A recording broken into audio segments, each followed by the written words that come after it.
Greetings, friends. Today we talk about strike modifiers in Destiny 2 and why heroic strikes are currently missing the mark. Before we take a single step further though, I'd like to get it out of the way that the reward structure for heroic strikes is the single biggest problem. It would be worth dealing with the struggle of some of the currently too punishing modifiers if we actually got truly unique weapons and armor out of it, or if there was a reason to run hundreds of strikes. Currently, neither of those things are true, so strikes are just a slog for milestones or faction tokens, and modifiers don't make it better.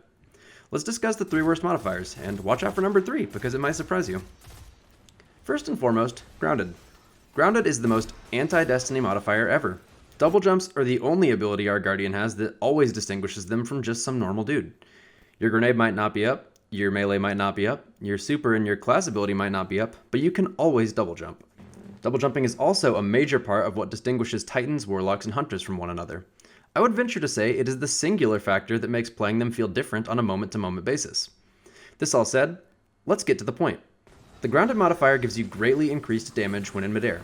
Why does that suck? Well, to address the 2 now obvious ones, your Guardian on Grounded just feels like some dude, and your Titan on Grounded feels more similar to your Hunter. We immediately feel less gameplay variety and less power. Furthermore, jumping is a huge part of avoiding damage. The most obvious example of this is splash damage from something like a Hydra's Void Cannon or a Knight's Boomer Gun. Both of these deal damage proportional to how close you are to the weapon's impact. If you're near a boomer shot that misses but hits the floor next to you, you'll take damage.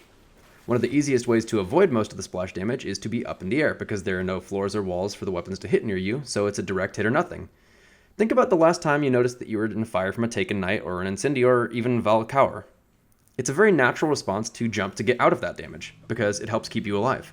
That's an instinct that we've developed, and the Grounded modifier turns it on us and makes it a bad play. Trying to jump out of the fire splash damage just becomes a huge gamble of now I'm either taking 0 damage, or so much damage that I'll die.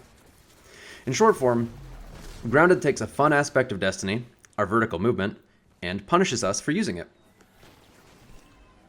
Secondly, Glass. The Glass modifier gives you a moderately increased recovery speed, but a greatly reduced health pool. Unsurprisingly, it is unfun for similar reasons to Grounded. You are less capable of taking damage and surviving this modifier.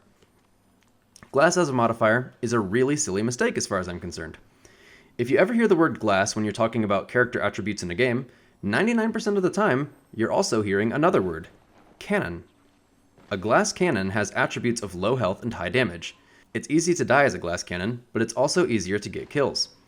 These characters embrace a high-risk, high-reward playstyle. In Destiny, however, they took the concept of glass cannon and simply truncated the cannon to make a difficult modifier, apparently not realizing it would just be unfun. Being weaker with nothing to compensate is an obvious shift in the intended way our Guardians are meant to feel when interacting with enemies. In other words, the base design of the game, when you're fighting an on-level enemy, is a critical part of Destiny's aesthetic. Most of the time, we are supposed to feel flat out stronger than the enemies. That is part of the power fantasy of being a space god that makes Destiny fun. Making us weaker by being underleveled does work, because it's a challenge that exceeds our Guardian's capabilities. We are fighting stronger enemies, and we know it. As a result of these factors, Glass just feels bad. The enemies don't have more health, so they aren't stronger, they aren't higher level, so they shouldn't hit harder, and yet death is so much easier with the Glass modifier on. The end conclusion here is that Glass changes the difficulty in a way we are familiar with, taking more damage, but not in circumstances we are familiar with, since we're on level. It feels jarring to take increased damage during Glass because there's no apparent reason for it. Furthermore, it is uninteresting. Glass as a modifier is basically just, you take more damage. Lame.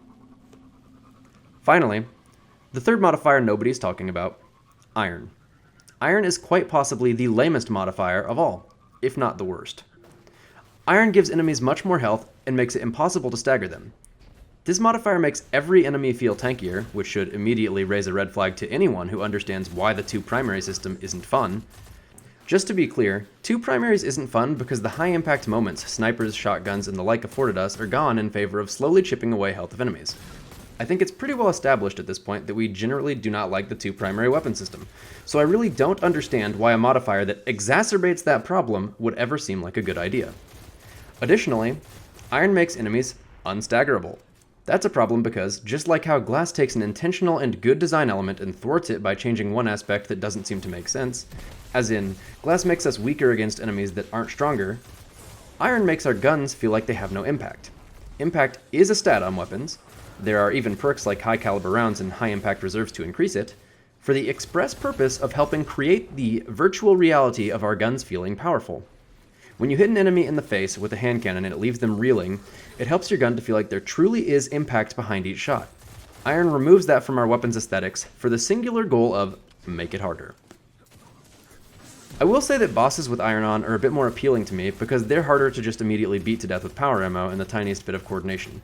You can even solo one phase a handful of bosses before their first phase because their health pools are so wimpy. But that's an entirely separate problem, and iron is a wholly uninteresting answer to it. Iron is the lamest modifier overall, not because it is the worst. Grounded clearly holds that title, and glass is just behind it, but because it is by far the least interesting way to make enemies harder. Artificial difficulty is giving enemies more health and making them deal more damage, but in Iron, the enemies aren't even more threatening. Iron is literally everything that makes artificial difficulty lame, but it doesn't even increase the challenge either. It's just a slog. I'm going to take a moment now to address how I would change these modifiers to make them more interesting if I were at the helm. Grounded is essentially the opposite of interesting and should be changed to flighted.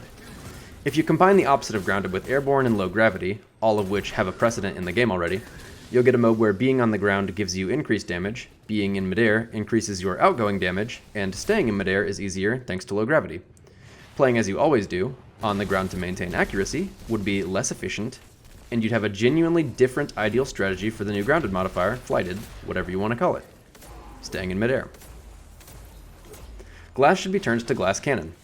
Instead of cutting the player's health in half, they should have normal HP that does not recover on its own, and the damage players deal should be inversely proportional to their remaining health bar. A player with a sliver of HP might do 4 times damage, and a player at half HP might do 2 times damage. In order to recover health, players would have to kill enemies with a melee, which would get increasingly easier the lower your health was, but also increasingly riskier. Weapons, armor, and abilities that recover health for you, things like Crimson and the Wormhusk Crown, would allow players to negate the modifier entirely at the cost of its benefits. Iron should give damage vampirism and be renamed to tank. If enemies are going to have high health, then players need a good reason to actually engage with them, or they'll just sit farther back. I think the best solution to this is to make it so every bit of damage dealt recovers players' health. SMGs and auto rifles would engender strong aggressive playstyles and longer lasting battles that would be more fun, and snipers and scouts would be a no-risk, low-reward playstyle. Hopefully the trend here is obvious. I believe 2 things to be fundamentally true of heroic strikes. 1, they are not supposed to be hard. Making strikes hard is only okay if the rewards are going to be really good, and that is what the Prestige Nightfall is for. As a separate conversation entirely, the Nightfall card shouldn't give us ways to make the Nightfall just straight up easier. That needs to be sorted out.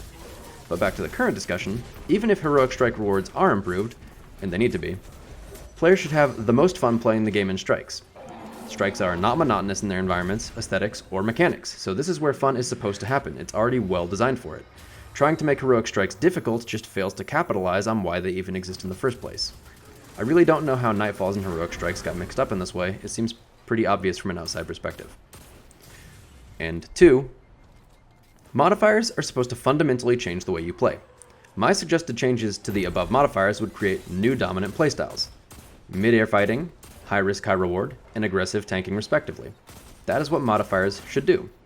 A failed modifier, for instance, iron, glass, and grounded, will just give players more reasons to sit far away with scout rifles, tickling enemies until it's unambiguously safe to walk forwards. We do not need reasons to sit back with scout rifles. That is the antithesis of Space God gameplay. Also, I think it's bad to have modifiers rotating on a daily basis. That time frame is short enough that it will keep me from playing strikes on days with bad modifiers, since I only have to wait a day to get good ones, or at least different ones. But it's also short enough that I don't get to enjoy good modifiers for any significant amount of time if they're around. I think all modifiers should be, well, good first of all, but after that, they should be on a weekly rotation. And now, it's time to address the elephant in the room: blackout. Blackout is not that bad. It's not the most fun modifier in the world, and it is definitely kind of annoying how certain bosses' slam attack counts as a melee and one-shots you, but it's good that Thrall and Warbeasts actually represent a threat for once. It's all too easy to ignore Sword Knights and Gladiators because, as melee-based enemies, they represent no threat at all when they're not right next to you. If you jump on a rock, you can avoid 100% of their damage a lot of the time. Blackout encourages players to prioritize those enemies that melee you because, if you don't, they're actually a threat for once. A single thrall is actually worth paying attention to, and a single gladiator is actually a genuine threat. I will, however, say it's kind of silly to take away our radar with that modifier on, for the same reasons it's bad in PvP, actually. With no clear audio cues, blackout makes pressing forward without having already cleared out a room dangerous. If a thrall can, occasionally silently, sneak up behind you and one-shot you, it just feels unfair and unfun. The best fix for that would be to exaggerate audio cues as enemies get closer to the player, so anyone with ears knows when something is next to them. But if that's not possible, then we should definitely at least have a radar. I also think that dimming our screens with blackout on would contribute to a more interesting aesthetic that would help to justify not having a radar and make the strikes a bit more intense. So I'd say it's worth throwing out there. Ideally, I think blackout has dimmer screens, far more prominent audio cues, and a unique blackout strike reward to make it worth the extra difficulty, maybe more than one. To wrap this all up, heroic strikes need to be fun before they are anything else. Modifiers should reinforce different playstyles both by discouraging conventional strategy and by enabling unusual strategies. Modifiers are not at their best when they make the game harder, and heroic strikes are not the place to inject difficulty when Nightfalls exist. Rewards need to be in line with the difficulty level, and to that end, daily strike modifiers are a bad idea because it will just always be worth waiting a day if modifiers are hard, and if rewards were tied to specific modifiers that would help, but at that point it would still make more sense to just put modifiers on a weekly basis rather than a daily one. Ultimately, I think rewards linked to modifiers is a great solution, because a hard modifier, like the blackout I suggested, might be a lot more fun if it had good rewards and could be combined with the grounded rework, flighted. Players would maybe slog through blackout on a week with it in momentum to get a great blackout exclusive reward, but would rejoice if flighted and blackout were on the same week because it would make for easier grinding that's worth doing. You could still get the blackout reward, but it would be a little bit easier with flighted. You see what I'm saying? Overall, heroic strikes having base rewards and modifiers having no impact on it makes for an experience where certain weeks, or in this case days, are not worth playing the strikes because you might as well just wait for easier modifiers. That should not be a thing.